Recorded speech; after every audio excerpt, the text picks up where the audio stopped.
At what stage do we actually tell the audience that Paul and Lee didn't really have a big argument at Rolls and Monmouth? Or do we just let it keep going? Let it keep going. Yeah. Yeah.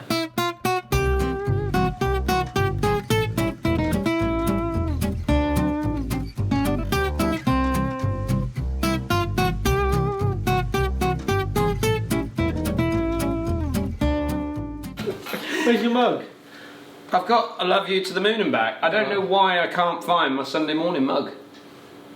I saw it earlier. Will broke one last week, didn't he? He did break one. Yeah. Properly broke one as well. We did the What's in the bag, and Will broke the mug. Yeah. Good morning, everybody. Welcome to the Sunday morning show. Good morning, Leicester. Good morning, Dan. How are you? Very good, thank you. Yeah. Yeah. Nice early start today. Yeah, early start. Been an early week. Lots of early starts in the week, isn't there? Competitions on early, clocks have changed obviously, so that means we've got to get up a bit earlier because it's light. Yeah. You know, and get in the shop earlier. They're starting the golf early, aren't they? That's what I mean, because there's so many golfers playing golf that they've got to start the tee times as early as they possibly can. It's funny golfers playing golf, isn't it? Isn't You wouldn't think they would. This year has gone golf mad. Hasn't it? Every golf club, every pro I've spoken to this year, it's been full on golf. So there you go. So what have we done this week? This week it's been Monday, Tuesday. How many videos did we get done? We did a lot. 6, 7. So me and Dan filmed at Torquay on Monday. Yes. We put a couple of review videos in, didn't we? We tidied up the tight list review. Yeah, so we did that. So that'll be out on the channel this week. And then Lee came up Tuesday, so we did some reviews. We did some testing and some reviews. We did some reviews. We want to get back into doing a few reviews. We've kind of dropped the ball a little bit with the old reviews. So and with the release of new products, it's always a good time to try and do a bit of reviews and compares as well. Plus, as fun as the course vlogs are, it's difficult this time of year now as we are into November. It's November the 1st today. It is. So a lot of courses not really that keen to have us there because we're not showcasing the course at their best. But my argument to that is that everybody still plays golf in the winter. You know, so I want the audience. I want to play like the audience play. That reminds me. Do you know what I mean? Like if you've got a shot to play off a leaf, or a ball is under the leaf, or you lose your ball under the leaves, like. I kind of want to go through the pain that everybody else has to go through and not just be in the sunshine, you know? Well, we have had... I asked for questions last week and we had hundreds of questions. Your emails have just gone bing, bing, bing, bing, bing. But quite a few of them were regarding... I told you it was a mistake. Winter golf. Was it? Yeah. So today's show is going to be all about questions because Leicester has been inundated with questions from everybody, which is fantastic, and that's what we want. So go for it. What have we got? Well, there was quite a few questions regarding winter golf. Any tips how they can play better golf in the wet and in the cold and in winter? And you've got a video coming out, which we did on Tuesday. We filmed this video on Tuesday, so we're going to have this video coming out this week, which is all about playing golf in the rain. And it was raining, was it, when we filmed? You were not happy. That was tricky filming in the rain. I know why we don't film in the rain now, but it worked out quite well because the video was about playing golf in winter. Yeah. So that is coming out. So and I gave you one of our new devices. You did, yeah. So I've bought a new gimbal to fit on that camera that you're watching through now. I've got a gimbal for it, and I gave it to Leicester for the first time, and that went slightly wrong on the golf course. Okay? Yeah. Ready, yeah? Yeah. Bernie, you ready? Yeah. You on? Yep.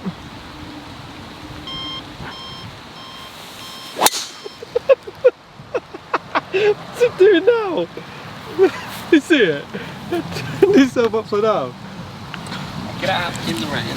So I won't personally put everyone who asked that question about winter golf tips on here. No. But I have got a few sort of spin-off questions that you can answer. Well, I'll try my best. Craig Allen. Yes, Craig. Alman, yeah, Alman. Alman. How do you find winter golf? I find it hard. Do you think it's not worth going out there in the winter? Well, I don't think that. I always think it's worth going out and playing golf. People always say, you know, don't try and play too much in the wind because it'll affect your swing and all that. I don't agree with that because I think that you've got to, at some stage, you'll be in a situation where you've got to play in some seriously bad elements, weather-wise. And you've got to be able to deal with it mentally more so than maybe physically. But I was always keen to get out and play in the bad weather because I also feel that I have an advantage over people because, like I'll say in you know, you'll hear it in the video that I talk about, in the rain video that we talk about, is, you know, there's a lot of people that don't even want to go out there. They don't want to be out in the bad weather, so they give up before they even get going, do they? Yeah. So you always feel like you've got a bit of an advantage over people. Plus, as a PJ professional, club professional, to play tournaments in the summer is almost like impossible. So a lot of your tournaments are geared around winter golf. Like the alliances are all, they run from September generally through to sort of March time, and the same with your Devon Pros. A lot of that is over the winter months when the shop's quieter, there's less demand at the golf club, so you then tend to basically, since I've turned pro, maybe my first couple of years as being a pro, I went and played in West Region events, which were pro-ams all the way through the summer months.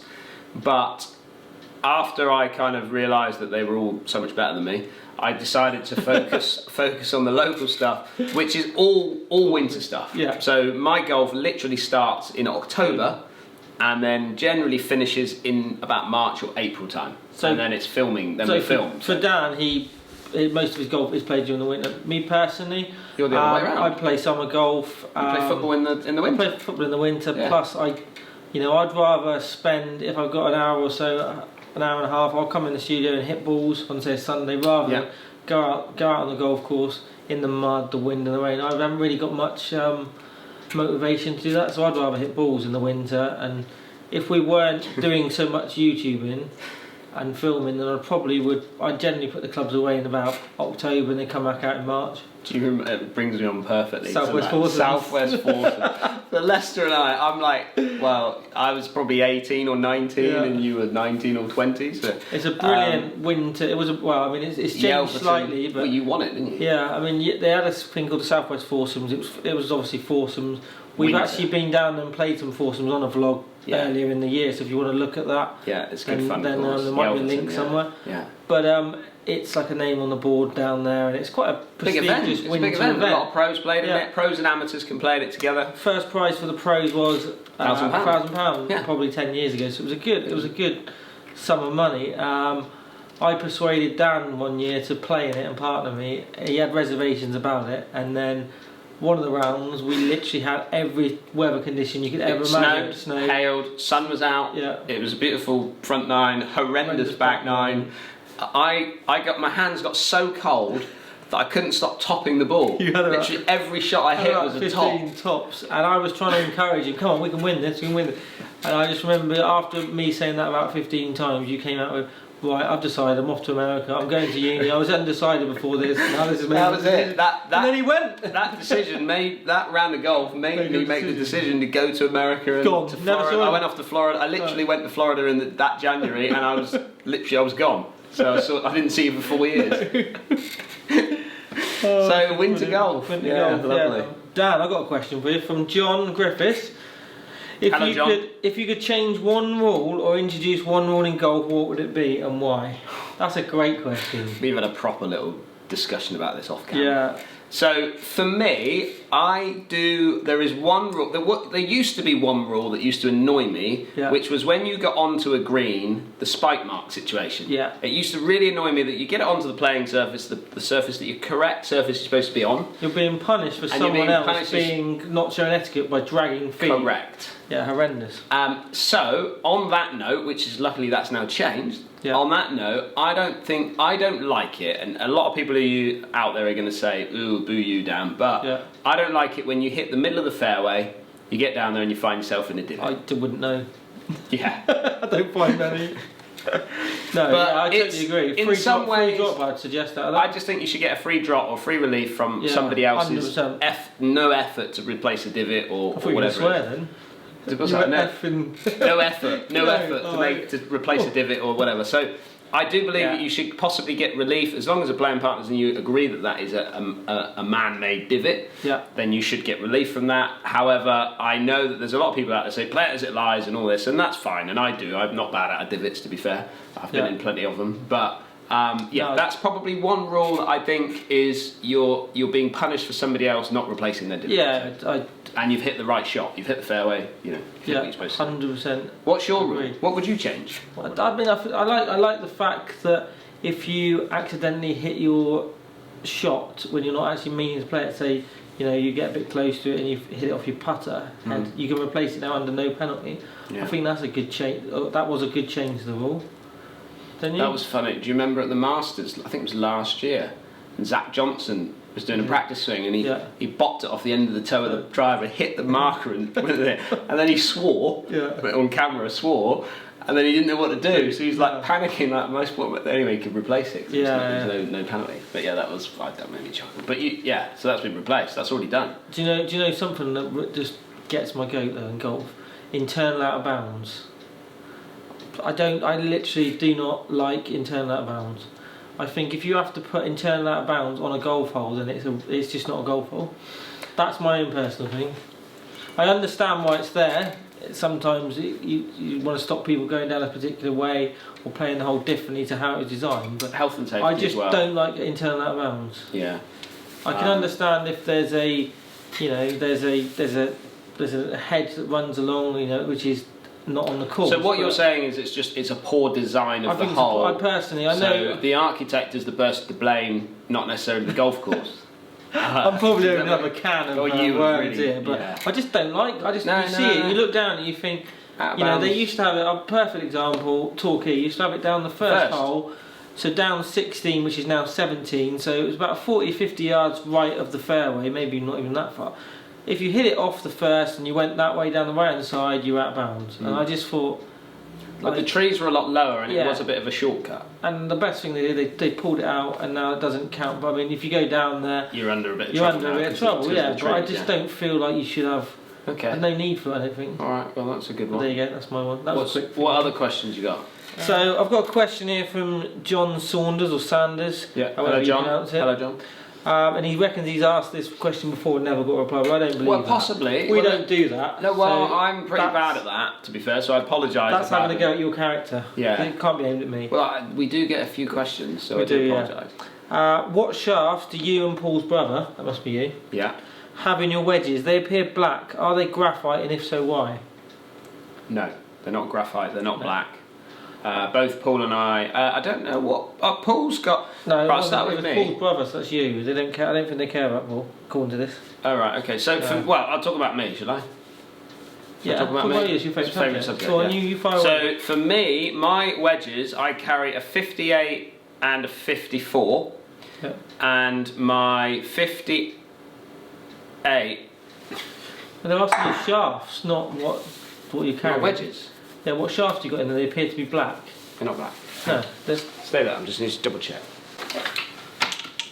So I had to just quickly grab them because I couldn't remember if I'd put a firmer shaft in my 54 or not. Yeah. So I use a Project X 6.0 shaft in all my irons, but in my wedges I carry a 5.5, so it's slightly lighter, slightly softer. That's in my wedges compared to my full set. That's different because when I got fitted last time, I got stiffer shafts in my wedges than I did in my actual irons. Yeah. So I do it because I feel when I hit my wedges, they feel a bit hard. Like they feel quite firm off the face, and I've tried it. And as soon as I went into a slightly softer shaft, so they're basically like a regular shaft. Does that increase your ball flight slightly? No, not really. It's just a feel thing for me. You could chuck me down there and hit a load of balls and get the numbers. It probably wouldn't give you much difference. But for me, it just feels like I've got a little bit more control over the club. So they're not graphite. They're not black. They're normal Project X 5.5 shafts. I've never had black shafts in my wedges. I've got black heads on them. Sometimes with the reflection of the sun and all that, it can make it look like, it's a shadow or something like that. Do you know the other thing I did with the last set of Vokies that I had custom fitted, not in my Mim Cobras, the last one, but I had them 2 degrees. I had them 2 degrees flat.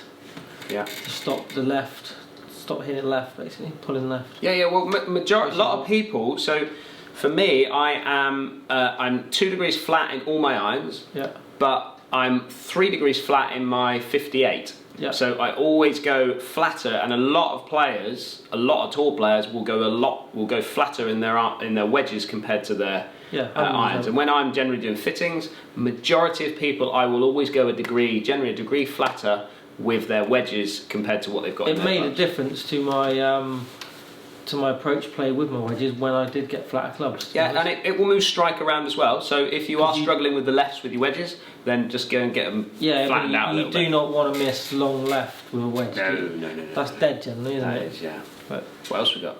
A question I have from watching the Tour School vlogs with Wilbur: is Paul going to try to add distance off the tee? It was very obvious in the series the length he was giving up to James and Wilbur. With his consistency in short game, surely he would be really good with an extra 20 yards. It would be a brilliant series to watch, also documenting the steps he would take to gain yardage. Just a thought. Yeah, so definitely it is. Obviously, it's been a big subject, but it just feels like it's been going on all year now, this subject. But yeah, Paul called me the other day and said that he has been doing some gym work. And he does want it documented, so he has been working hard on a little bit of gym work to get faster. He also technically needs to start using the ground a little bit more, and we can do videos on that with plates and force plates and things like that. But yeah, it's so noticeable, and you will have seen it in that tour school video with Will, but you're talking that Will and James are. They're big hitters. They're good. Like when good Paul players. plays with us, in comparison, obviously he's a more consistent player. Yeah. But both of us generally will knock it past him. I'm kind of there. You'll knock it past him. I'm kind of lit with him all the time. Which is But I will say one thing about Paul is if he puts his mind to something and he's in the right frame of mind, he's always been more dedicated and more committed to everything than we have. If he says he's going to do it, he will do it, and he will put in as many hours and effort as needed. So it will be interesting to see it. But he has tried over the years to go to the gym and do all that, but he always seems to pick up a bit of an injury. Like it's generally his arms or his wrists that he struggles with a little bit. I would say he's not the most sporty person in the world. No, not naturally sporty and in that way. But he generally, whenever he starts lifting weights and things like that, he always tends to pick up strains and stresses, and that's all part and parcel of probably doing it correctly. But so he just needs to get with a professional person and help him get through this. I would personally say that if he can maintain what he's got now with his flexibility and his strength, he's only got 8.5 years till he could actually get on the seniors tour. Paul is at the moment weight wise and how his body's made up is probably the fittest I've seen him. You and him could get out on the Champions Tour, couldn't you? You could go and caddy for him, couldn't you? You two would get on well. When he was a lot younger, he was carrying a little bit more weight, wasn't he? He wasn't as fit as he is now. He's literally as lean as he's been. Yeah. So I think even if he doesn't gain that extra yardage, but if he can maintain what he's got, then when he comes to playing the senior tour where the courses are not so much reliant on banging the ball miles off the tee, I'm a little bit more strategic. He has got the game for senior tour. So definitely, if he doesn't in the next few years make that step up to tour, on the European tour, even playing Challenge Tour week in week out, I honestly believe that he could have a big future and a few good years on the seniors tour. I agree, absolutely right. Right, so there's a few questions answered for you. Please keep sending them in. Lester's got a load more, so we'll just wrap them up. We'll go through them and pick out what we can to do on this show. But this week we are going to be away. We're going up to Bowood Golf Club to do some filming. We're in Wiltshire, We're going up to do some filming up there. I may have something else on, but I'm not sure what's coming up towards the end of the week, actually, from a filming point of view. But so we were going to go up on Monday. We're going up on Tuesday now because the weather doesn't look so good. So we will be away, and that should be that's going to be a good one. I'm looking forward to that. Meeting the chap that we're going to meet. New character coming on. So really looking forward to that.